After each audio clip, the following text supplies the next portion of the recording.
Всем хай, с вами Артухай, а вы никогда не задумывались, почему Майнкрафт скатился? Ну да ладно, пошлите выживать.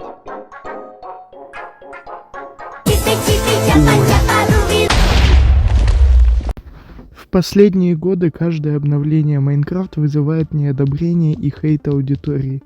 Игроки постоянно жалуются, что разработчики не уделяют внимания тому, что им действительно нужно.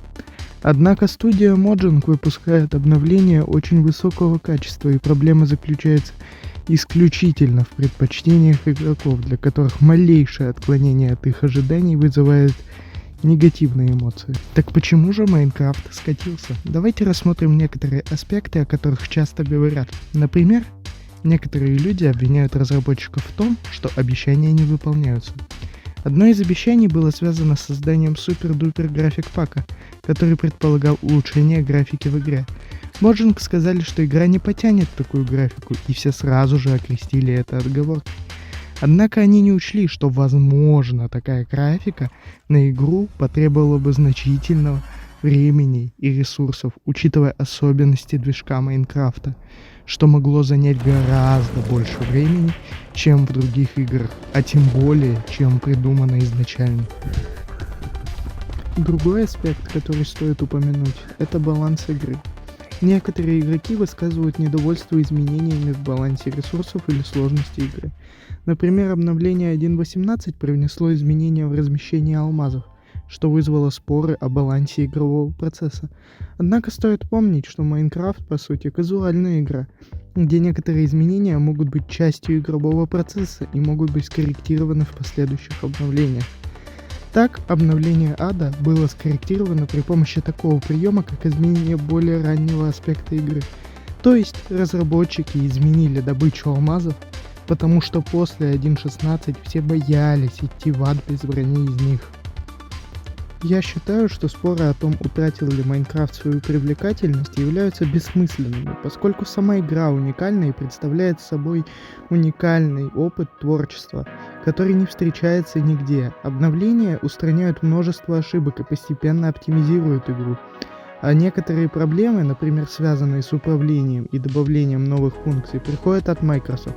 Разработчики стремятся сделать игру лучше, и последние обновления, такие как 1.16, 17 и 18, а также еще не вышедшая 1.21, доказывают их усердие и внимание к потребностям игроков. Итак, давайте перейдем к другой теме. Сервера. Мне кажется, что сервера и есть основные проекты Майнкрафта. Они используют все механики, баги и моды. Тот же Pepeland, будучи сервером на ваниле, использовал все, чтобы в первые часы можно было найти, что тебе хочется. В принципе, я как игрок этого сервера увидел это сам. Я в первые 2 дня, а это где-то 4 часа, имел все необходимое, включая элитры, и начал строить мегапроект. Я считаю, что главная проблема Майнкрафта заключается в том, что ожидания игроков были завышены после выпуска обновления 1.16, которое на момент своего выпуска сразу же стало самым крупным среди всех игроков. Это обновление добавило и декор, и данжи, и многое другое. Но мало кто помнит, что разработка этого обновления началась еще в версии игры 1.15, что означает, без такого же маленького обновления следующее большое обновление, такое как 1.17 или 18, вероятно займет такое же количество времени для разработки, то есть 1,5 или 2 года. Разработчики просто выпускают обновления для разных аудиторий внутри игры. И тем не менее, не стоит обвинять разработчиков за отсутствие обновлений, удовлетворяющих модам и пожеланиям каждого игрока. Важно быть более реалистичными в своих ожиданиях от игры. Вы спросите у меня, так где же ответ на главный вопрос этого ролика? Почему Майнкрафт не скатился? Все очень просто. Майнкрафт не скатился, как говорят во всех этих видео. Просто игроки потеряли к нему интерес и пытаются найти причину этому в разработчиках. В то время как лучше просто отдохнуть от игры и вернуться тогда, когда ты сможешь ею наслаждаться.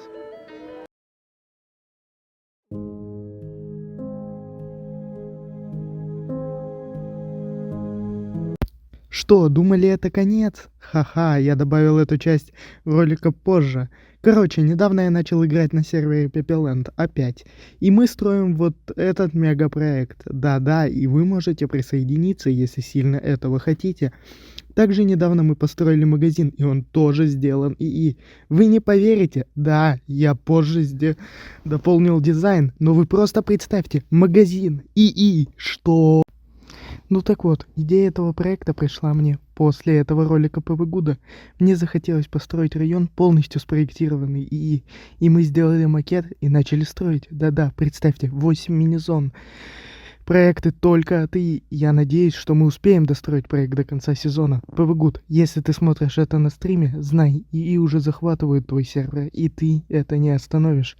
Так что у тебя есть только один вариант — возглавь. Кстати, видео про потоп мое любимое. Ну да ладно, я пошел. И если что... Мы — Новый Горизонт, и мы следим за сервером. Так, ладно, что-то ролик вышел коротким. Если вы хотите, подписывайтесь на мой ТГ и Twitch. Всем удачи и всем бобра.